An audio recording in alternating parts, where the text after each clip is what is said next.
మోక్ష మార్గం ప్రేక్షకులందరికీ నమస్తే అండి. నాకు చాలామంది కామెంట్ బాక్స్లోని శ్రీరాముడికి అలాగే శ్రీకృష్ణుడికి ఈ తరం పిల్లలు వాళ్ళిద్దరిలో ఎవరిని ఆదర్శంగా తీసుకోవాలి, మనం పిల్లలకి శ్రీరాముడి గురించి చెప్పాలా లేదా శ్రీకృష్ణుడి గురించి చెప్పాలా అని అడుగుతున్నారు. ఈరోజు వీడియోలోని ఆ డౌట్ని నేను క్లారిఫై చేస్తాను.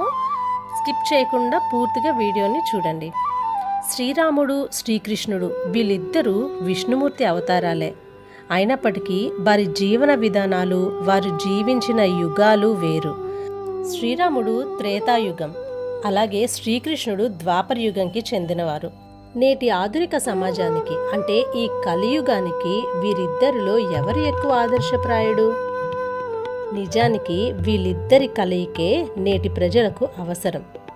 రాముడు జీవితాన్ని ఎలా జీవించాలో ఆచరించి చూపితే, కృష్ణుడు ఈ జగత్తులో ఎలా మనుగడ సాగించాలో నేర్పించారు.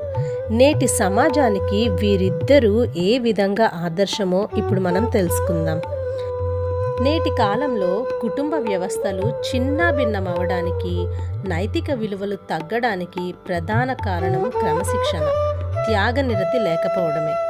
ఇక్కడ మనకు రాముడు ఆదర్శంగా నిలుస్తాడు. సత్యవాక్ పరిపాలన, ఇచ్చిన మాట నిలబెట్టుకోవటం, నిజాయితీగా బతకటం రాముడు నేర్పిన పాఠం. బంధాలకు విలువనివ్వటం, ఉత్తమ కొడుకుగా, అన్నగా, భర్తగా బంధాలను ఎలా గౌరవించాలో రాముడిని చూసి నేర్చుకోవాలి. కష్టాల్లో స్థితప్రజ్ఞత అంటే కష్టాలు వచ్చినప్పుడు కుంగిపోకుండా, ధర్మ మార్గాన్ని వదలకుండా ఎలా ఉండాలో రాముడి పాత్ర చూపిస్తుంది.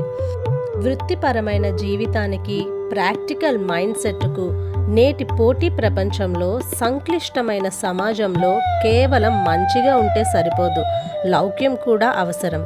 ఇక్కడ మనకు కృష్ణుడు ఆదర్శంగా నిలుస్తాడు. కృష్ణుడు నిరంతరం సమస్యలను పరిష్కరించేవాడు. అధర్మాన్ని అణచడానికి అవసరమైతే వ్యూహాలను మార్చడం ఆయన నేర్పాడు. నేటి యువత ఎదుర్కొంటున్న మానసిక ఒత్తిడి, డిప్రెషన్కు కృష్ణుడు చెప్పిన భగవద్గీత ఒక్కటే పరమౌషధం. ఫలితాన్ని ఆశించకుండా నీ పని నువ్వు చేయు అనే సూత్రం నేటి కార్పొరేట్ ప్రపంచానికి ఖచ్చితంగా సరిపోతుంది. కృష్ణుడు ఎప్పుడూ వర్తమానంలో జీవించేవాడు. ఎలాంటి పరిస్థితినైనా చిరునవ్వుతో ఎదుర్కోవడం ఆయన ప్రత్యేకత. నేటి కాలానికి ఏ సూత్రం ముఖ్యం? ఒక అందమైన సూక్తి ఉంది: రాముడిలా జీవించు, కృష్ణుడి మాట విను. హృదయంలో రాముడి లాంటి పవిత్రత, ధర్మం, నైతికత ఉండాలి. మెదడులో కృష్ణుడు లాంటి వివేకం, లౌక్యం, కార్యాచరణ ఉండాలి. కాబట్టి వ్యక్తిగత ప్రవర్తనకు శ్రీరాముడు, బాహ్య ప్రపంచంలో విజయం సాధించడానికి శ్రీకృష్ణుడు. కనుక ఇద్దరూ నేటి ప్రజలకు సమానంగా ఆదర్శప్రాయులే. అర్థమైంది కదండి? ఇక మీదట మన భావితరాల పిల్లలకు మనం నేర్పించాల్సింది ఇద్దరి గురించి, శ్రీరాముడి గురించి అలాగే శ్రీకృష్ణుడి గురించి కూడా. జై శ్రీరామ్, జై శ్రీకృష్ణ. ఇదండి ఇవాల్టి మన టాపిక్. నెక్స్ట్ వీడియోలో ఇంకో మంచి టాపిక్తో కలుసుకుందాం.